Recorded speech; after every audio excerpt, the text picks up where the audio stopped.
આગળ વાત કરીએ સુરત શહેરની તો સુરતમાં થોડા દિવસ પહેલા અમરોલી 4 રસ્તા પર દોડતી મુસાફરો ભરેલી સિટી બસમાં આગ લાગવાના મામલે જાહેર પરિવહન સમિતિ ચેરમેન સોમનાથ મરાઠે અધિકારીઓ પર લાલધૂમ થયા હતા।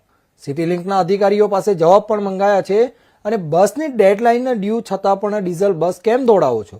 ઓપરેટરોને સાચવવાનું બંધ કરી દો। જાહેર પરિવહન સમિતિએ સિટી લિંકની કામગીરી સામે અનેક સવાલ ઉઠાવ્યા હતા। ગંભીર પ્રશ્નો, નબળું ફિટનેસ હોવા છતાં બસને કંડમ કઈ રસ્તા પર કઈ રીતે દોડે છે? તમામ 400 બસના તાત્કાલિક ફિટનેસ રિપોર્ટ રજૂ કરવા પણ આદેશ આપ્યો છે। જો ખામી દેખાય તો એજન્સી પર તાત્કાલિક પ્રતિબંધ મૂકવાના પણ આદેશ આપવામાં આવ્યા છે। આ ઘટનામાં રિપોર્ટ આવ્યા બાદ એજન્સી સામે પણ પગલાં ભરવામાં આવશે। ગત શુક્રવારે રાત્રે શોર્ટ સર્કિટને કારણે અચાનક સિટી બસમાં આગ લાગી હતી।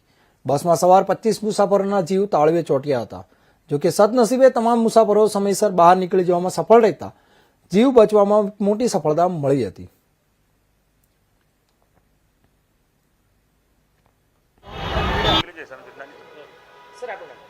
સોમનાથ મરાઠે ટ્રાન્સપોર્ટ કંપની અધ્યક્ષ સુરત મહાનગરપાલિકા। સોમનાથભાઈ, અમરોલીમાં જે ઘટના બની 25 મુસાફરો બસમાં આગ લાગી અને 25 મુસાફરોના જીવ બચી ગયા, ત્યારબાદ અધિકારીઓને આપ કઈ રીતે સૂચનાઓ આપી છે? તેમની પર લાલ ગુમ થયા અને કડક સૂચનાઓ આપવી પડી છે, શું કહેશો? અમરોલી વિસ્તારની અંદર હંસા ટ્રાવેલ્સની જે ડિટેલ બસમાં શુક્રવારે જે આગ લાગી હતી એ ખૂબ જ ગંભીર બાબત છે। ડ્રાઈવરની જાગૃતતાના કારણે પેસેન્જરોએ બસમાંથી નીચે ઉતાર્યા। પ્રથમ જે એની માહિતી આવી છે, પેનલમાં શોર્ટ સર્કિટ થવાના કારણે જે આગ લાગી છે, પરંતુ પેનલમાં એટલો મોટો શોર્ટ સર્કિટ થવું, અમે ડેપો મેનેજર સાથે બી વાત કરી છે, ભાઈ કેવી રીતે ત્યાં મેન્ટેનન્સ થાય છે, એની ફિટનેસ તમે કેવી રીતે ચેક કરો છો?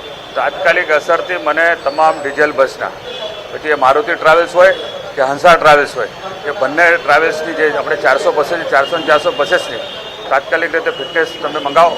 એન્જિનની શું પરિસ્થિતિ છે, બોડી લાઇનની શું પરિસ્થિતિ છે, બીજી વાર આવી કોઈ ઘટના શહેરમાં નહીં બને એના માટે ડેપો મેનેજર કે અન્ય એનો સ્ટાફ હોય કે અમારે પેલા સિટી લિંકના મેનેજર હોય, તમે રસ્તા પર ઉતરીને બસે ચેક કરો, પોતે બસમાં બેસો, બસની અંદર સફાઈ થાય છે કે નહીં, તમામ બાબત, ડ્રાઈવરો બેલ્ટ લગાવે છે કે નહીં, ડ્રાઈવરો ગાડી પરફેક્ટ હાંકે છે કે નહીં, ઝેબ્રા ક્રોસિંગ પર ગાડી સાયલેન્સ કરે છે કે નહીં, સ્પીડની લિમિટ જે આપણે ગાડીથી બાંધી છે એ પરફેક્ટ છે કે નહીં, તો આ તમામ બાબત જે અગાઉ પણ એક બસનો જે ટાયરે ફાટ્યો હતો બ્રિજની ઉપર, BRTS બસનો, તે ટાયર ફાટવાના કારણે આખું આપણે બ્રિજની રેલિંગ તોડી નાખી હતી, એ બી ખૂબ ગંભીર બાબત છે। તો આટલી મોટી નવી બસ, 12 મીટરની બસ, નવા ટાયર, કેવી રીતે અચાનકમાં ટાયર ફાટ્યું? પરંતુ એ ટાયરની જે સર્વે માટે મોકલાયો છે એનો રિપોર્ટના આધારે આ કંપની પર પણ આપણે કાર્યવાહી કરી। સમાચારમાં આગળ વાત કરીએ તો